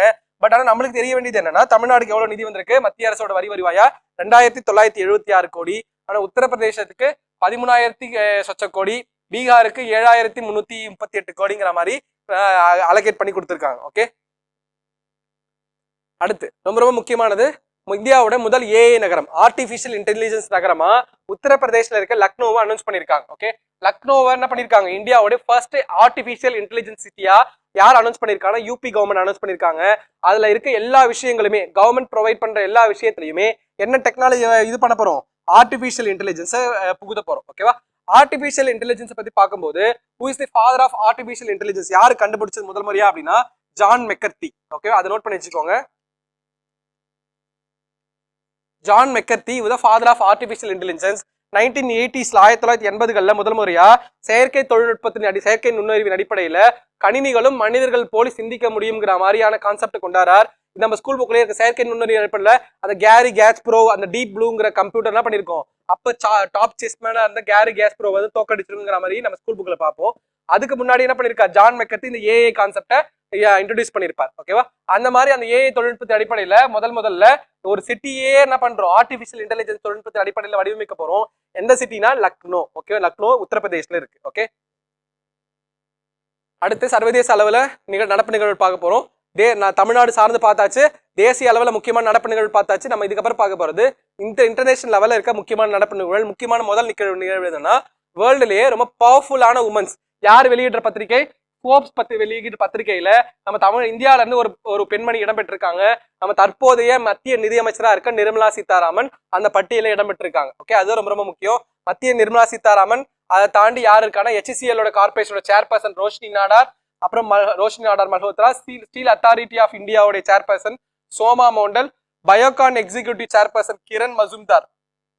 இந்த 4 பெண்களும் ஃபோர்ப்ஸோடைய 100 ஸ்ட்ராங்கஸ்ட் உமன் பட்டியல்ல, முதல் 100 பெண்கள், அதிகாரம் மிக்க 100 பெண்கள் பட்டியல்ல இந்த 4 பேரும் இடம்பெற்றிருக்காங்க. அதுதான் நியூஸ். ஓகேவா, இதுல டாப் பொசிஷன்ல இருக்கிறது உர்சுலா வான் டெர் லெயன். அவங்க யார் அப்படின்னா பிரசிடென்ட் ஆஃப் யூரோப்பியன் கமிஷன். அந்த யூரோப்பியன் கமிஷனுடைய தலைவரா இருக்க இந்த உர்சுலா வான் டெர் லெயன் தானே பண்ணிருக்காரு, அவருடைய ஃபர்ஸ்ட் பிளேஸ்ல இருக்காரு. அதுக்கப்புறம் யாரு இருக்காங்கன்னா நம்மளுடைய யூஎஸோட வைஸ் பிரசிடென்ட் கமலா ஹாரிஸ் எல்லாமே அந்த லிஸ்ட்ல இருக்காங்க. ஓகே, அடுத்து இட்டாலி அண்ட் பிஆர்ஐங்கிறது என்ன பார்த்தீங்கன்னா பெல்ட் ரோடு இனிஷியேட்டிவ் சொல்லுவாங்க. சைனாவுடைய முக்கியமான ஒரு initiative belt road initiative. Belt road initiative எப்ப ஆரம்பிச்சதுன்னா 2013. ஓகே, 2013ல போடப்பட்ட ஒரு முக்கியமான ஒரு திட்டம் தான் என்னன்னா belt road initiative. Belt road இனிஷியேட்டிவ்னா முக்கியமான நோக்கம் என்னன்னா சாலை மார்க்கமாகவும் கப்பல் மார்க்கமாகவும் உலக நாடுகளை இணைக்கிறது. அதுதான் முக்கியமான நோக்கம். நான் காமிக்கிற பாருங்க, இதுதான் பெல்ட் ரோடு இனிஷியேட்டிவ். இந்த ரோட் ரூட். ஓகே, சாலை மார்க்கமா இணைக்கிறது. இது கப்பல் மார்க்கமா, அதாவது போர்ட் துறைமுகங்களை இணைக்கிறது. ஓகே, உலகத்துல இருக்க முக்கியமான எல்லா துறைமுகங்களும் இணைச்சு உலகத்தை தன்னோட கண்ட்ரோல்ல கொண்டு வர எல்லா முக்கியமான துறைமுகங்களுக்கு என்ன பண்றது, வளராத நாடுகளுக்கு, வளர்ச்சி அடைந்து கொண்டிருக்க நாடுகளுக்கு அதிகமான நிதி கொடுத்து அந்த நாடுகளை கட்டுப்படுத்துறதுக்காக சைனா உருவாக்கின ஒரு முக்கியமான திட்டம் தான் என்னது, பெல்ட் ரோடு இனிஷியேட்டிவ்.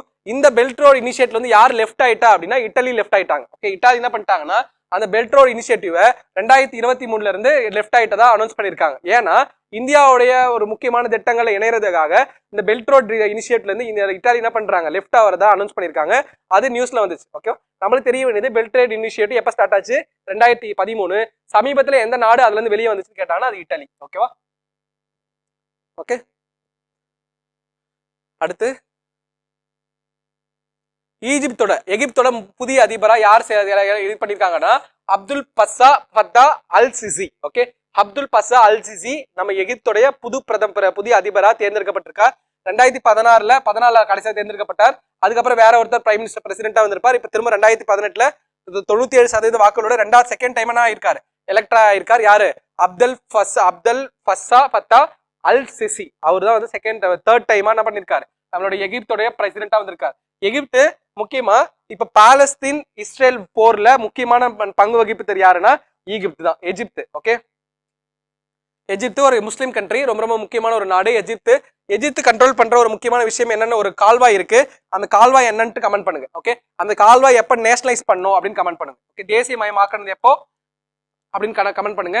எஜிப்துக்கும் நம்மளுக்கும் ஒரு முக்கியமான ரிலேஷன்ஷிப் இருக்கு. என்ன ரிலேஷன்ஷிப்னா, முக்கியமா முதல்ல இந்தியா நம்ம இரண்டாம் உலக போருக்கு பின்னாடி கோல்டு வார் நடக்கும்போது, அதாவது பனிப்போர் நடக்கும்போது, நம்ம வந்து கேபிட்டலிஸ்டிக் கண்ட்ரி கூட போறதா இல்ல கம்யூனிஸ்டிக் கண்ட்ரி கூட போறதாங்கிற ஒரு இஷ்யூ வரும்போது, அதாவது யூஎஸ் கூட போறதா ரஷ்யா கூட போறதா அப்படிங்கிற ஒரு பிரச்சனை வரும்போது, இந்தியா எந்த நாட்டு கூடமே சேராம அணிசேரா கொள்கையை வகுத்த போது எகிப்தோட பிரசிடென்டா இருந்த நாசர் நம்மளுக்கு ரொம்ப சப்போர்ட்டிவா இருந்தார். ஓகே, அப்ப நம்ம ஆரம்பிச்ச மூவ்மெண்ட் தான் நான் அலைன்மெண்ட் மூவ்மெண்ட். ஓகே, 1955ல நான் அலைன்மெண்ட் மூவ்மெண்ட் 1955க்கு மேல ஆரம்பிச்சிருப்போம். நான் அலைன்மெண்ட் மூவ்மெண்ட்ல நம்ம இந்தியாவுக்கு எகிப்து ரொம்ப ரொம்ப சப்போர்ட்டா இருந்துச்சு. அப்ப எகிப்து யாரு கூடயுமே சேராம இந்தியாவுக்கு சப்போர்ட்டா நம்ம எல்லாமே ஒரு குரூப் ஆரம்பிச்சோம். அதான் நான் அலைன்மெண்ட் மூவ்மெண்ட், அணிசேரா இயக்கம் சொல்லுவாங்க தமிழ்ல. ஓகே, அணிசேரா இயக்கம், அதுல எகிப்து ரொம்ப ரொம்ப முக்கியமானது. ஓகே, அடுத்து அங்கோலா, ரொம்ப ரொம்ப ஒரு முக்கியமான கண்ட்ரி அங்கோலா எந்த அமைப்புல இருந்துச்சுன்னா, ஒப்பேக்னு சொல்லப்பட்ட oil exporting oil producing okay exporting countries. Okay, oil producing exporting countries, சரி, organisation of petroleum exporting countries அப்படின்னு சொல்லப்பட்ட ஒப்பேக்ல இருந்து சமீபத்தில் எந்த நாடு வெளியே இருக்குன்னா அங்கோலாங்கிற நாடு வெளியே இருக்கு. ஓகேவா, அவங்களுடைய இன்டர்னல் நிறைய கான்ஃபிளிக்டால அந்த எக்ஸ்போர்ட்டோட பிரைஸை டிட்டர்மைன் பண்ற இஷ்யூவால என்ன இருக்குன்னா அங்கோலாங்கிற நாடுனா இருக்கு இந்த ஒப்பக் ஆர்கனைசேஷன்ல இருந்து வெளியா இருக்கு. ஒப்பக்ங்கிற ஆர்கனைசேஷன் எப்ப எஸ்டாப்ளிஷ் செய்யப்பட்டுச்சுன்னா 1961, 1961 நிறுவப்பட்ட ஒரு முக்கியமான ஒரு ஆர்கனைசேஷன் தான் என்னது ஒப்பேக். ஒப்பேக்கோட எக்ஸ்பான்ஷன் பார்த்து வச்சுக்கோங்க, Organisation of petroleum exporting Countries. ஓகேவா, இந்த கண்ட்ரிஸ் எத்தனை கண்ட்ரிஸ் இருக்குன்னு நம்ம பார்ப்போம். முதல்ல எத்தனை இருந்துச்சுன்னா 13 இருந்துச்சு, அங்கோலா போனதுக்கு அப்புறம் 12 குறைஞ்சிருச்சு. ஓகே, 12 குறைஞ்சிருச்சு. இதான் ஆயில் எக்ஸ்போர்ட்டிங் கண்ட்ரிஸ். 13 கண்ட்ரிஸ் இருந்துச்சு, இப்ப 12 குறைஞ்சிருச்சு. ஓகே, உலகம் முழுக்க இருக்க மொத்த இதுல இருக்க அங்கோலா. ஓகே, அங்கோலா இங்க இருக்கா, Angola it's south African country. Angola எதுல இருந்து லெஃப்ட் ஆயிடுச்சு அப்படின்னா நம்ம ஒப்பேக் கண்ட்ரில இருந்து அங்கோலா லெஃப்ட் ஆயிருச்சு. ஓகே, அடுத்து என்விரான்மெண்ட் சார்ந்த சுற்றுச்சூழல் சார்ந்த ஒரு முக்கியமான கரண்ட் அஃபேர் பார்ப்போம். அதுல இருக்க முக்கியமான ஃபர்ஸ்ட் கரண்ட் அஃபேர் வந்து தாமோ டைகர் ரிசர்வ். ஓகே, இந்தியாவிலேயே ஒரு area wise largest tiger reserve இது தாமோ டைகர் ரிசர்வா இந்தியன் கவர்மெண்ட் அனௌன்ஸ் பண்ணிருக்காங்க. இது எந்த ஸ்டேட்ல இருக்குன்னா மத்திய பிரதேஷ். அதை நோட் பண்ணி வச்சுக்கோ. நம்ம முன்னாடி பார்த்தோமா, இந்தியாவிலேயே அதிகமான ஃபாரஸ்ட் கவர் இருக்க ஒரு ஸ்டேட் இதுதான் மத்திய பிரதேஷ். அதே சமயத்துல அதிகமான டைகர் ரிசர்வ் இருக்கிற ஸ்டேட் இதுதான் மத்திய பிரதேஷ். அதிகமான டைகர்ஸ் இருக்கிற ஸ்டேட் இதுதான் மத்திய பிரதேஷ். அந்த மத்திய பிரதேஷ்ல இருக்க தாமோ டைகர் ரிசர்வ் இந்தியாவிலேயே லார்ஜஸ்ட் டைகர் ரிசர்வ். எவ்வளவு ஸ்கொயர் ஃபீட்? நமக்கு அரௌண்ட் ஒரு 2300 ஸ்கொயர் ஃபீட் கொண்டு தாமோ டைகர் ரிசர்வ் இந்தியாவிலேயே லார்ஜஸ்ட் டைகர் ரிசர்வா இருக்கு.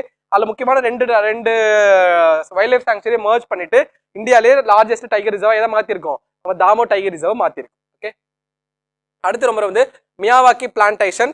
இது மியாவாக்கி பிளான்டேஷனா என்னன்னா, குறிப்பா அர்பன் ஏரியாஸ்ல நகர்ப்புற பகுதிகளில் ரொம்ப ரொம்ப பில்டிங்ஸ் அதிகமா இருக்கும், ஃபாரஸ்டேஷன் பண்றதுக்கு இடமே இருக்காது, காடுகளை வளர்க்கறதுக்கு இடமே இருக்காது.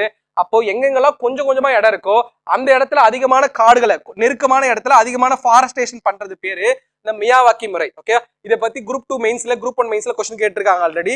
மியாவாக்கி முறையை யார் கண்டுபிடிச்சதுன்னா அகிரா மியாவாக்கி. ஓகே, அகிரா மியாவாக்கிங்கிற ஒரு ஜாப்பனீஸ். அகிரா மியாவாக்கிங்கிற ஜாப்பனீஸ் என்ன பண்றாருன்னா ஃபர்ஸ்ட் டைம் இந்த மாதிரியான அர்பன் ஃபாரஸ்டேஷனை இன்ட்ரோடியூஸ் பண்றார். அவர் இன்ட்ரோடியூஸ் பண்ண விஷயத்த இந்த சவுத் கோல் இந்தியா லிமிடெட் என்ன பண்றாங்கன்னா, கோல் இந்தியா லிமிடெட் ஒரு ஆர்கனைசேஷன், ஒரு யூனிட் என்ன பண்றாங்கன்னா இந்த அகிரா மியாவாக்கியோடைய மியாவாக்கி ஃபாரஸ்டேஷனை ரொம்ப இது பண்ணிட்டு இருக்காங்க. நம்ம சென்னையிலுமே இதுக்கு முன்னாடி இந்த கமிஷனர்ஸ் ரொம்பவே சென்னையோடைய கமிஷனர்ஸ் என்ன பண்ணாங்கன்னா இப்போ கோயம்பேடு பக்கத்தில் கோயம்பேடு மார்க்கெட்ல இந்த மியாவாக்கி ஃபாரஸ்டேஷனை இன்னுமே எஸ்டாப்ளிஷ் பண்ணியிருக்காங்க. ஓகே, கோயம்பேடு பக்கத்தில் பஸ் ஸ்டாண்ட் பக்கத்துலேயே இந்த மியாவாக்கி ஃபாரஸ்டேஷனை நிறுவிருக்காங்க. ஓகே,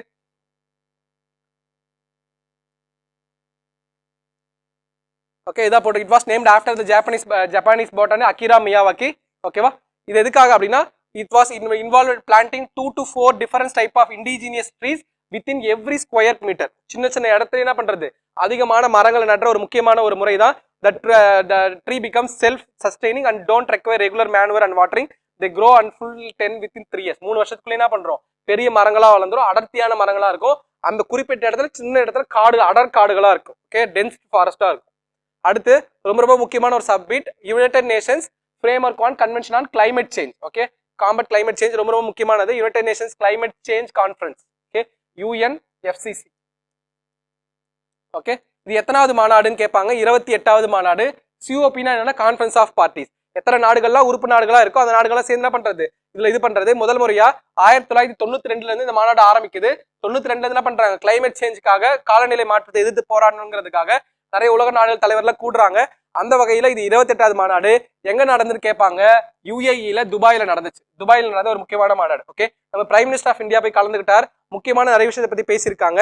இந்த இதோட தலைவரா, இந்த யுஏஇ தலைவர், இந்த COP28 தலைவரா அங்க நம்மளுடைய துபாயோடைய, நம்மளுடைய யுஏஇ சுல்தான் அல் ஜாஃபர் வந்து இந்த COP28 தலைவரா இருந்திருக்காரு. ஓகேவா, நான் சொன்ன மாதிரி 1992 காலநிலை மாற்றத்துக்கான அந்த கான்ஃபரன்ஸ் நடக்க ஆரம்பிச்சு. ஓகே, இதுல நம்ம பிரைம் மினிஸ்டர் ரொம்ப நிறைய விஷயத்த பேசியிருக்காரு. என்ன சொல்லியிருக்காரு அப்படின்னா, 2070 ஆண்டுக்குள்ள 2070 இந்தியா வந்து கார்பன் எமிஷனை, இந்தியாவுடைய கார்பன் எமிஷன் 0வா இருக்கும் அப்படின்னு சொல்லியிருக்காரு. ஓகேவா, இந்தியாவோட கார்பன் எமிஷன் எவ்வளவா இருக்கும், 0வா இருக்கும்னு சொல்லியிருக்கார். இது ரொம்ப ரொம்ப முக்கியமான ஒரு டேட்டா. இப்ப இந்தியா வந்து கார்பன் டை ஆக்சைடு எமிஷனை பூஜ்ஜியமாக்குறதுக்கு, சுழியாக்குறதுக்கு எப்ப டார்கெட் ஃபிக்ஸ் பண்ணிருக்காங்க, 2070. அது இந்த கான்ஃபரன்ஸ்ல சொல்லியிருப்பார். ஓகே, அடுத்து பாரிஸ் கான்ஃபரன்ஸோட 2015. ஓகே, பாரிஸ் கான்ஃபரன்ஸ்ல என்ன ஒரு முக்கியமான விஷயம் பண்ணிருப்பாங்கன்னா, வேர்ல்டோட ஆவரேஜ் டெம்பரேச்சர் 2 டிகிரி செல்சியஸ் மேல போகக்கூடாது. அதை ப்ரீ இண்டஸ்ட்ரியலைசேஷன் டெம்பரேச்சரான 1.5 டிகிரி செல்சியஸ்க்குள்ள மெயின்டைன் பண்ணணுங்கிறது பாரிஸோட ஒப்பந்தம். அந்த ஒப்பந்தத்தை இம்ப்ளிமெண்ட் பண்ணணும், கட்டாயமா உலக நாடுகள்லாம் பின்பற்றணும்னு சொல்லியிருப்பாங்க. அதை தாண்டி 2028 நடக்க போற கான்ஃபரன்ஸ் ஆஃப் பார்ட்டிஸ் 33, அதாவது இப்ப 28 நடந்திருக்கு. கான்ஃபரன்ஸ் ஆஃப் பார்ட்டி 33 2022 நடக்க போற கான்ஃபரன்ஸை யார் நடத்த போறா அப்படின்னா இந்தியா நடத்த போகுது. அதான் ரொம்ப ரொம்ப முக்கியமான விஷயம். ஓகே, அடுத்து டோடோ. ஓகே, டோடோங்கிறது ஒரு முக்கியமான எக்ஸ்டிங்க்ட் ஸ்பீசியஸ். எக்ஸ்டிங்க்ட்னா என்ன அப்படின்னா, நம்ம IUCN ஒரு அமைப்பு இருக்கு. IUCNங்கிறது என்ன அமைப்புனா, உலக அளவுல International Union of Conservation of Nature சொல்லப்படுற IUCNங்கிற ஒரு அமைப்பு 1964 எஸ்டாப்ளிஷ் செய்யப்பட்டிருக்கும். 1964 எஸ்டாப்ளிஷ் செய்யப்பட்ட ஒரு அமைப்பு. என்ன சொல்லியிருப்பாங்க அப்படின்னா, உலக அளவுல இருக்க அழியிற நிலைமையில இருக்க மாதிரியான பட்டியலை வெளியிடுவாங்க. ஓகே, அந்த லிஸ்ட் பேர் red list or red book லேட்டா சொல்லுவாங்க. ரெட் லிஸ்ட், சிவப்பு பட்டியல் அல்லது சிவப்பு புத்தகம் சொல்லுவாங்க. அந்த புக்ல நிறைய வரிசை இருக்கும். எக்ஸ்டிங்க்ட் இன் த வைல்ட், கிரிட்டிக்கலி என்டேஞ்சர்ட், வல்னரபிள் இந்த வைல்ட், அது மாதிரியான நிறைய லிஸ்ட் விடுவாங்க. அதுல ஒரு விலங்கினம் எக்ஸ்டிங்க்ட்னு IUCN அனௌன்ஸ் பண்ணிட்டாங்கன்னா, அதோடைய ஒரு ஆரிஜின், அதோடைய ஒரு ஆர்கானிசம், அதோடைய ஒரு உயிரினம் கூட உலகத்துல இப்போது வரைக்கும் கிடையாது. ஓகேவா, அதோட மீனிங் என்னன்னா, அதோட உயிரினம் என்னவே இல்லை, ஒரு மெச்சோர்டு ஸ்பீசியஸ் இல்லவே இல்லை. அப்படி ஒரு அழிந்த உயிரினம்னா பேர் என்னது, டோடோ. டோடோங்கிறது ஒரு ஜைஜான்டிக்கான ஒரு பேர்ட். அது எங்க மட்டும்தான் எண்டமிக்கா இருக்கும்னா மொரிஷியஸ்ல மட்டும்தான் இருக்கும். ஓகே, அந்த பறவை இனம் இப்ப கிடையாது, அழிஞ்சு போயிருச்சு. அது அழிவுக்கு காரணம் யானை, நாம தான், மனிதர்கள் தான். அந்த மொரிஷியஸ்ல வாழ்ற ஒரு முக்கியமான மரத்தை சார்ந்துதான் இந்த பறவை இருந்துச்சு. அந்த மரத்தை சார்ந்து டோடோ பறவை அழிஞ்சதால அந்த ஒரு மரம் இருந்துச்சுல, அந்த மரம் வந்து இந்த டோடோ பறவையால உயிர் வாழ்ந்துச்சு. அந்த மரம் பேரு கெஜாரியா. கூகுள் சர்ச் பண்ணி பாருங்க, உங்களுக்கே புரியும். கெஜாரியா. இந்த கெஜாரியா ட்ரீயோட விதை ரொம்ப ஸ்ட்ராங்கா இருக்குமா, அதோட விதை வந்து அவ்வளவு ஸ்ட்ராங்கா இருக்குமா. அந்த பழத்தை யார் சாப்பிடுவா, டோடோ பறவை சாப்பிடும். டோடோ பறவை சாப்பிட்டு டைஜஸ்ட் பண்ணதுக்கு அப்புறம் அந்த பழத்தோட கொட்டை கீழே விழுந்ததுக்கு அப்புறம் ஈஸியா முளைக்குமா. அப்போ டோடோ பறவை அழிஞ்சது. இந்த டோடோ பறவை உணவுக்காக, அதோட மீட்டுக்காக வேட்டையாடி கொண்டுட்டாங்க. அதிகப்படியான வேட்டையாடப்பட்டதால டோடோ பறவை அழிஞ்சு போச்சு. டோடோ பறவை அழிஞ்சதுக்கு அப்புறம் கெஜாரியா ட்ரீயோட பழத்தை டைஜஸ்ட் பண்றதுக்கு ஆள் இல்ல. மொரிஷியஸ்ல எண்டமிக்கா இருக்க கெஜாரியா ட்ரீயும் இப்ப எண்டமிக், ரொம்ப அழிகிற நிலைமையில தான் இருக்கு. எண்ணிக்கையில் 100க்கும் கம்மியா, அதாவது 50க்கும் கம்மியான மரங்கள் மட்டும்தான் இப்ப கெஜாரியா ட்ரீ இருக்கு. ரொம்ப அதுவுமே அழிகிற நிலைமையில தான் இருக்கு. ஓகேவா, அது காரணம் இந்த டோடோ பறவை. ஒரு பறவை அழிஞ்சதால ஒரு மரத்தோட இனமே அழிகிற நிலைமையில இருக்கு. இதுதான் ecosystem, ecology. Okay, eco cycle, சூழல் அமைப்பு. நம்மளுடைய ஒரு உயிரினத்தை சார்ந்து அடுத்த உயிரினம் நம்ம சூழல் அமைப்புல இருந்துட்டே இருக்கும். அப்போ ஒரு பறவை அழிகிறதால இன்னொரு மரமே அழிஞ்சு, மரத்தோட இனமும் அழிய போகுது இன்னும் கொஞ்ச நாள்ல. ஓகேவா, அந்த மாதிரியான அந்த டோடோ பறவைய சயின்டிஸ்ட் அதோட ஜெனட்டிக்கல் மரபணு எடுத்து என்ன பண்ணிருக்காங்கன்னா ரீஇன்ட்ரோடியூஸ் பண்ண முயற்சி பண்ணிட்டு இருக்காங்க. ஓகேவா, அதுதான் நமக்கு தெரியணும். இந்த டோடோ பறவை அழிஞ்சதுக்கான காரணம் என்னன்னா மனித நடவடிக்கை. குறிப்பா வேட்டையாடுறதால அழிஞ்சு போச்சு. ஆனா காலநிலை மாற்றத்தால அழிஞ்ச முதல் உயிரினம் எதுன்னு கேட்பாங்க. ஓகேவா, ஒரு ஸ்பீஷியஸ் கிளைமேட் சேஞ்சால எக்ஸ்டிங்க்ட் ஆச்சு, சமீபத்துல எக்ஸ்டிங்க்ட் ஆச்சு. அந்த உயிரினம் பேரு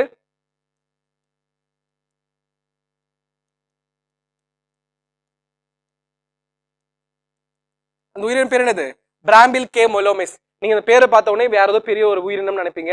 இந்த பிராம்பில் கே மெலோமிஸ்ங்கிற உயிரினம் சமீபத்துல IUCN அமைப்பால எக்ஸ்டிங்க்ட்னு அறிவிக்கப்பட்டுச்சு. அதுவும் காரணம் யாரு, அதுக்கு மனுஷங்க தான். முன்னாடி இறந்தது வேட்டையாடப்பட்டு இறந்து போச்சு. இப்ப இறந்தது காலநிலை மாற்றத்தால இறந்து போச்சு. இது ஒரு வகையான எலி. ஓகே, எலி வகை. இது எங்க வாழும் அப்படின்னா ஆஸ்திரேலியாவோட கடற்கரை பகுதிகளில் வாழும். காலநிலை மாற்றத்தோட முக்கியமான விளைவு கடல் மட்ட உயர்வு. ஆஸ்திரேலியா கடற்கரை ஓரத்துல வாழ்ந்த ஒரு முக்கியமான உயிரினம் என்னது? பிராம்பிள் கேமிலோவிஸ். கடல் மட்ட உயிரினத்தால அதோட வாழ்விடம் சுருங்க இந்த உயிரினமே 2015 உலகத்துல இருந்து முற்றுமா அற்று போயிடுச்சுன்னு சொல்லிட்டு யார் அனௌன்ஸ் பண்ணா? IUCN அனௌன்ஸ் பண்ணாங்க. ஓகேவா, இது ஞாபகம் வச்சுக்கோங்க. இது இப்ப நம்ம டோடோ ஏன் நியூஸ்ல வந்துச்சுன்னா அதை ரீஇன்ட்ரோடியூஸ் பண்ணிருக்காங்க, அதை மறு அறிமுகம் செஞ்சிருக்காங்க, ரீஇன்ட்ரோடியூஸ் பண்ணிருக்காங்க. ஓகே, அடுத்து ரொம்ப ஒரு முக்கியமான ஒரு நியூஸ், ஏரோசோல். ஏரோசோல்னா என்னன்னா நம்மளுடைய புகையோட ஒரு டெபாசிட்ஸ், அது ஏரோசோல் டெபாசிட் ஆக ஆக ஆக அதோட நம்மளுடைய இது நம்மளுடைய ஹிமாலயாஸ்ல இருக்க ஸ்னோ பனி பாறைகள் அதிகமா உருகிட்டு இருக்கு அப்படிங்கிற மாதிரியான ரிப்போர்ட் வருது. ஓகே, அந்த ரிப்போர்ட் கொடுத்தது யார் அப்படின்னா PRL, நம்மளுடைய இது பிசிக்கல் ஆர்கனைசேஷன். ஓகேவா, பிசிக்கல் ரிசர்ச் லெபார்டரி PRL சொல்லப்பட்ட லெபார்டரி எங்க இருக்கு? அகமதாபாத்ல இருக்கு. ஓகே, இஸ்ரோட லெபார்டரி PRL, நம்மளோட physical laboratory. Okay, research laboratory. என்ன சொல்லியிருக்காங்க அப்படின்னா ஏரோசோல் படிய நம்மளுடைய ஹிமாலயாஸ்ல இருக்க அந்த ஸ்லீட், அதாவது பனி பாறைகள்னா ஆயிட்டே இருக்கு, உருகிட்டே இருக்கு, ஹீட் அதிகமாயிட்டே இருக்குங்கிற மாதிரி சொல்லியிருக்காங்க. அது நியூஸ்ல வந்துச்சு. ஓகே, அடுத்து முக்கியமான குறியீடுகள் பத்தி பார்க்க போறோம். அதுல first climate change performance index. நம்ம பார்த்தோமா, கார்பன் COP28 COP28 சொல்லப்பட்ட கான்ஃபரன்ஸ் ஆஃப் 28 துபாயில் நடந்தப்ப வெளியான ஒரு முக்கியமான ஒரு குறியீடு என்னன்னா நம்மளுடைய COP, அதாவது காலநிலை மாற்ற செயல்திறன் குறியீடு 2024. இதுல என்ன சொல்லியிருக்காங்க அப்படின்னா 2022 இருந்து காலநிலை மாற்றத்துக்கு செயல்திறன்ல இந்தியா எத்தனாவது பிளேஸ்ல இருக்கு அப்படின்னா 7th பிளேஸ்ல இருக்கு. ஓகேவா, 7th பிளேஸ்ல இருக்கு. ஆனா இதுல இன்ட்ரெஸ்டிங்கான ஃபேக்ட் என்னன்னா முதல் 3 இடங்கள் யாருக்குமே கொடுக்கல, ஃபர்ஸ்ட் செகண்ட் தேர்ட். ஏன்னா அந்த மூன்று இடங்கள் அச்சீவ் பண்றதுக்கு மினிமமான அந்த இண்டெக்ஸ்க்கான பாயிண்ட்ஸை எந்த கண்ட்ரியுமே என்ன பண்ணல, அச்சீவ் பண்ணல. 4வது இடத்துல தான் யாரு இருக்கா? நம்மளுடைய 4th பிளேஸ்ல தான். there is no but the countries is effectively fourth as no one has occupied the first 3 ranks in the very high performance category. Denmark தானே பண்ணிருக்காங்க, டாப் ஸ்பாட்ல அனௌன்ஸ் பண்ணிருக்காங்க, 4th பிளேஸ் வாங்கியிருக்காங்க. ஓகேவா, இதுலயே மோசமான இன்னொரு விஷயம் என்னன்னா அந்த நடத்தின கண்ட்ரி 6th பிளேஸ்ல இருக்கும், 65th பிளேஸ்ல இருக்கும். நடத்தின நாடு எது? UAE. இந்த கிளைமேட் பர்ஃபார்மன்ஸ் இண்டெக்ஸ் எத்தனாவது இடத்துல இருக்குன்னா 65வது இடத்துல இருக்கு. ஓகே, இந்த கிளைமேட் பர்ஃபார்மன்ஸ் இண்டெக்ஸ்ல UAE 65வது இடத்துல இருக்கு. ஒரு ரேங்க்ல ரொம்ப மோசமா இருக்குன்னா அவங்க அதிகப்படியான கார்பன் டை ஆக்சைடு எமிஷனையும் குளோபல் வார்மிங்க்கு அதிகமான த்ரெட்டனையும் பண்றாங்கன்னு அர்த்தம். ஓகேவா, அப்போ எந்த ஒரு நாடு? இந்த UAE ரொம்ப மோசமான ஒரு நாடா இருக்கு. ஓகே, அடுத்து இந்திரா காந்தி அமைதி பரிசு. குறிப்பா அமைதிக்காகவும் ஆயுத குறைப்பு நடவடிக்கைகளுக்காக ஈடுபடுறவங்களுக்காக உலக அளவுல கொடுக்குற ஒரு முக்கியமான பரிசு இந்திரா காந்தி அமைதி பரிசு. இந்த வருஷம் யாருக்கு கொடுத்திருக்காங்கன்னா டேனியல் ஃபாரம்போ மற்றும் அலி ஹபு அவாத், அவங்க 2 பேருக்கு என்ன பண்ணிருக்கோம்? இந்திரா காந்தி அமைதி பரிசு, இந்திரா காந்தி பீஸ் பிரைஸ் கொடுத்திருக்கோம். குறிப்பா நம்மளோட இஸ்ரேல் பாலஸ்தீன் வார்ல ஆர்மமெண்ட், அதாவது ஆயுதங்கள் குறைப்பு நடவடிக்கைகளில் ஈடுபட்டதுக்காக நம்மளுடைய இவங்க 2 பேருக்கு என்ன கொடுத்திருக்கோம்னா இந்திரா காந்தி அமைதி பரிசு கொடுத்திருக்கோம். இந்த விருது எதுக்காக கொடுக்குறோம்? குறிப்பா போர் நடவடிக்கைகள், அமைதி நடவடிக்கைகளை ஊக்குவிக்கிறவங்களுக்கு கொடுக்குறோம். 2வது விஷயம் யாருக்கு கொடுத்திருக்கோம், 2023 யாருக்கு கொடுத்திருக்கோங்க பேர் மட்டும் பார்த்து வச்சுக்கோங்க. ஓகேவா, அடுத்து சாகித்ய அகாடமி விருது, ரொம்ப முக்கியமான விருது. 2023க்கான சாகித்ய அகாடமி விருது கொடுத்திருக்காங்க. ஓகே, சாகித்ய அகாடமி நிறுவனம் 1953 நிறுவப்பட்டிருக்கும். 53 நிறுவப்பட்டு 54 இருந்து விருது கொடுத்திருப்பாங்க. 54 முதலா தமிழ்ல சாகித்ய அகாடமி விருது வாங்கின நூல் இஸ் தமிழ் இன்பம். தமிழ் இன்பம் யார் எழுதுன்னு பாத்தீங்கன்னா ராபி சேதுப்பிள்ளை எழுதுன தமிழ் இன்பம் 1954 முதலியா சாகித்ய அகாடமி விருது வாங்கின நூல். இந்த வருஷம் சாகித்ய அகாடமி விருது வாங்கியிருக்கிறது நம்மளுடைய எழுத்தாளர் நம்மளுடைய தேவி பாரதி எழுதின நீர்வழி படுவும் அப்படிங்கிற நாவல். நம்மளுடைய குடிநாவீதர், அதாவது நம்மளுடைய மொழி திருத்தம் சமூகத்தினோட பத்திய ஒரு முக்கியமான அவனோட சோக கதைகளை பத்தி அவனுடைய சமூக வாழ்க்கையை பத்தி வர்ணிக்கிற ஒரு முக்கியமான நாவல் இது நம்ம நீர்வழி படுவும். சாரி, நீர்வழி படுவுங்கிறது புறநானூர்ல வர ஒரு வார்த்தை. அந்த நீர்வழி படுவுங்கிற வார்த்தையை என்ன பண்ணியிருக்கார்? அவரோட தன்னோட நூலுக்காக எழுதியிருக்கார். அது எந்த சமூகத்தை பத்தினது? குடிநாவிதர் சமூகம். ஓகே, முடித்திருத்தும் குடிநாவிதர் சமூகம். குடிநாவிதர் குடிநாசுவர்னு சொல்லுவாங்க. குடிநாசுவர் லோக்கலா குடிநாசுவர் சமூகம் ஆர் குடிநாதிர சமூகம். ஓகே, குடிநாவிதர் சமூகம் அவங்கள சொல்லுவாங்க. ஓகே, அவங்களை பத்தின புக்கு தான் நம்மளோட இது. அடுத்து யுனெஸ்கோவின் பிரிக்ஸ் வெர்சாய்ஸ் விருது. இது முக்கியமான ஒரு ஹெரிட்டேஜ் சைட்ஸ்க்கு, அதாவது தூய்மையான நகரங்களுக்கு கொடுக்கிற ஒரு முக்கியமான விருது. பெங்களூர்ல இருக்க கேம்பகவுடா இன்டர்நேஷனல் ஏர்போர்ட், அதுல இருக்க டெர்மினல் 2 இந்த அவார்டை வாங்கியிருக்கு. குறிப்பா யுனெஸ்கோ 2023 பிரிக்ஸ் வெர்சைலஸ் அவார்டை வந்து எந்த சிட்டி வாங்கியிருக்கா, எந்த ஏர்போர்ட் வாங்கியிருக்குன்னு கொஸ்டின் கேட்கலாம். மேபி அது எந்த ஏர்போர்ட் மட்டும் தெரிஞ்சு வச்சுக்கோங்க, எதுக்காக கொடுக்குறாங்க. ஓகே, கிளீனஸ்ட் சிட்டியா, கிளீனஸ்ட் ஏர்போர்ட்டை வச்சிருக்கிறதுக்காக, அவருடைய ஏஸ்தட்டிக் லுக்குக்காக, அவருடைய லுக்குக்காக என்ன பண்ணியிருக்கோம், இந்த அவார்டு கொடுத்துருக்கோம். யுனெஸ்கோ அவார்டு ரொம்ப ரொம்ப முக்கியமான அவார்டு. எங்க இருக்கு, பெங்களூருக்கு Kempegowda award, international award. Okay